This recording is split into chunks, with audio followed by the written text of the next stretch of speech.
Aircon muna tayo mga idol sa ating solar setup since malakas naman po yung sikat ng araw ngayon. Ito po yung setting ng ating aircon mga idol. Oh. Yan, naka number 7 po yan. Yung kanyang thermostat. Yan. At yung kanyang mode ay naka high cool. So semi-inverter yan mga idol, Astron 0.6 HP. At ito po yung ating setup ng sasakyan dyan mga idol. Oh, naka-cable lang naman yan, kitang-kita naman. So sa ating setup mga idol, 12 volts, 1 kilowatts. Nagdagdag tayo ng accessories. So, naglagay tayo ng watt meter at saka mga breaker. So, ito po yung ating actual load, 476 watts. Yan po. So, pahapyaw na natin mga idol, isahan na lang na pag-discuss. Mabilisan lang to mga idol, sana makakuha nyo pa rin. So, from solar panel mga idol, 615 watts. Meron tayong solar panel extension. 10 AWG. DC breaker natin 25 amperes, galing solar panel yan ginagamit natin. So pula sa pula, itim sa itim. So napakadali lang naman yan mga idol. At may nakalagay naman yan PB input, ibig sabihin yan mga idol ay solar panel. So ito naman yung papuntang battery, kita naman agad yan mga idol. Battery positive, yung dilaw syempre pula, pupunta yan sa ating MCCB terminal at dun din siya kukonek papunta sa battery. At ito naman, kita naman mga idol, battery negative, itim. So itim, pupunta rin dun sa terminal at didiretso naman yan dito sa ating battery. Ito naman, ang gamit natin dito mga idol ay 6 AWG. 1 meter yan mga idol. Libre ng SNAT inverter kapag bumili kayo. So ito naman mga idol sa ating LEJOY, sa gabi mga idol wala po itong display.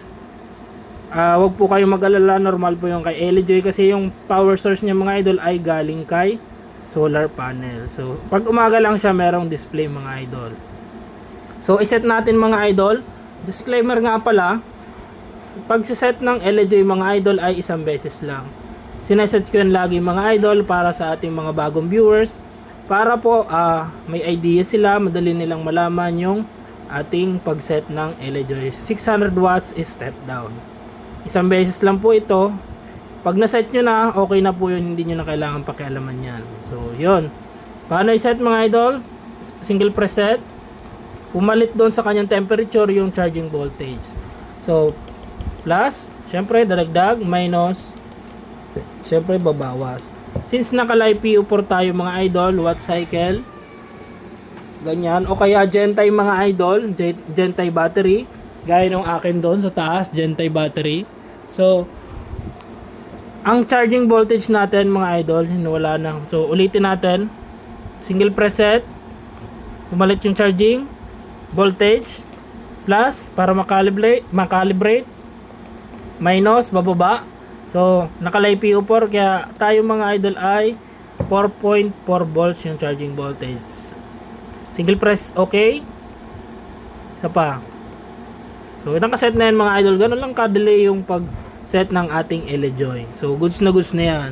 Dito naman mga idol sa ating SNAT inverter, wala na po kayong gagawin. Plug and play na po yan pagka naka-live PO4 battery kayo. Like watt cycle at Gentay. So, ito ay napaka beginner friendly. So, nga pala mga idol, sama ko na rin. Yung SNAT inverter mga idol ay may built-in na yan na LBD, may overload protection. So goods na goods yung ating SNAT inverter. Hindi rin kayo mag-worries dun sa pansit-pansit, mag-LBD pa kayong external kung saan nyo pa ikakabit at ikakalibrate nyo pa. Ito po yung kanyang default setting ay goods na para sa mga live PO4. Kaya kung baguhan kayo, mag-SNAT kayo at mag-LEJOY kayo. Wala na kayong chichiburechi masyado na gagawin. Yung isa-set nyo lang konti, yung ating LEJOY, nakita nyo naman sa ating demo, napakadali lang pong gawin yon.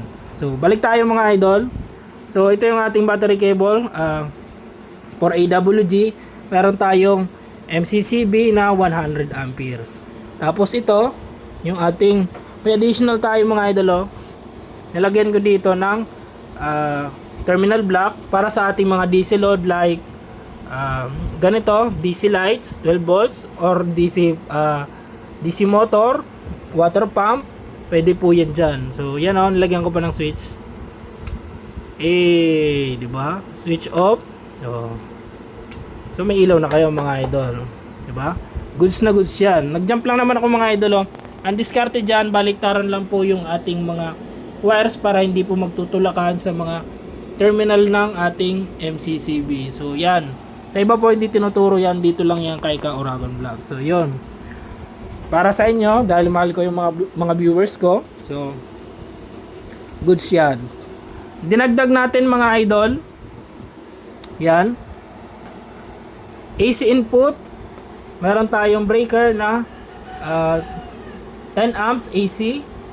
Yan po yung kanyang cable, yung dilaw. Kita naman yan yung connection yan mga idol. AC input. So N tsaka L, yan po yung connection niya. Ito po, ground po yan mga idol, yung symbol na yan. Dito naman, ito po yung AC output.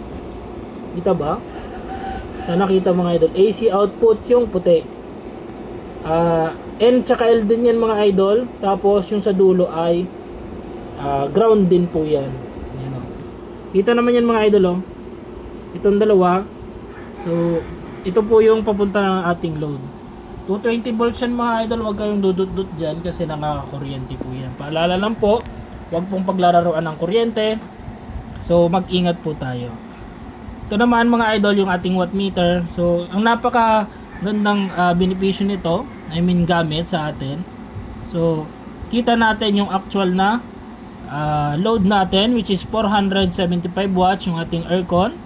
Meron tayong 6.19 kilowatts. Ito po yung nagastos na gamit natin sa solar setup. Ita-times nyo lang yan mga idol sa per kilowatt dyan sa area nyo. Yan po yung natipid nyo sa inyong mga solar setup.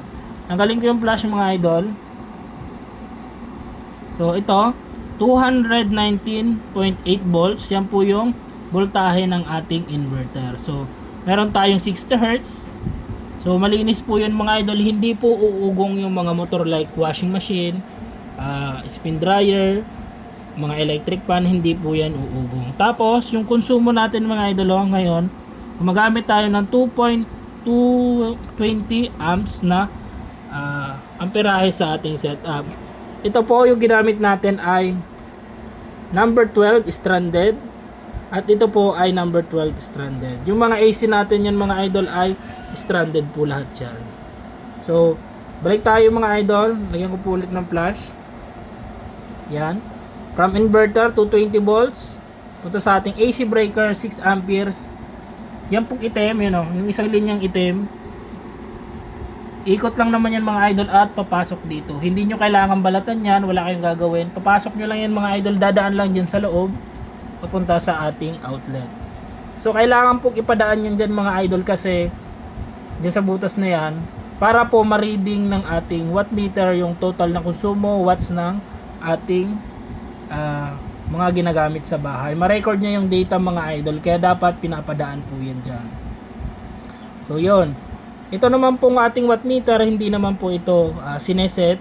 Wala po kayong gagalawin dyan. Parang breaker lang yan, sasabit nyo lang po sa ating denrel. By the way, yan po ay 20 cm. So kung magkakabit kayo ng mga ganyan, bili kayo ng 3 piraso or kaya isang pirasong 50 cm, hati-hatiin nyo na lang. So yun. Balik tayo. Supply po ng ating wattmeter. Kailangan niya po ng 220 volts para gumana siya. So yung dilaw, sana kita nyo mga idol kasi color coding naman para hindi malito yung mata nyo. So iba-ibang kulay ang nilagay ko. Ito isa punta dito sa isang linya, tapos ito namang isa pupunta naman dito. So yun, ito pala yung isang linya mga idol na galing breaker. Rekta na po yan sa ating switch, I mean sa ating outlet papuntang load. So blue, yung blue na wire mga idol punta na sa ating outlet, which is may load tayo na 0.6 HP na aircon. So yun, goods na goods yan mga idol. Ano pa nga ba? Ito 100 amps na MCCB. At yung pagkabit pala ng ating inverter na snot, hindi na po kayo malilito dyan mga idol. Positive, negative. Mayroon naman pong sign yan, kaya yung polarity ay hindi po kayo magkakamali. So sa mga beginners, pag sinabi nyo positive, pula yan mga idol. Pag sinabi nyo negative, itim yan mga idol. Yun lang naman ang kailangan yung tandaan dyan. Hindi po kayo magkakamali kasi may sign naman. Basic na basic lang po yun sa inyo mga idol. So, yun. Yun lang naman mga idol sa ating video ngayon. So kung gusto niyo yan mga idol, ilalagay ko po yung link sa description kung saan ko nabili yung mga parts. So yun lang. Thank you very much mga idol. Pa-like and share na din. Thank you.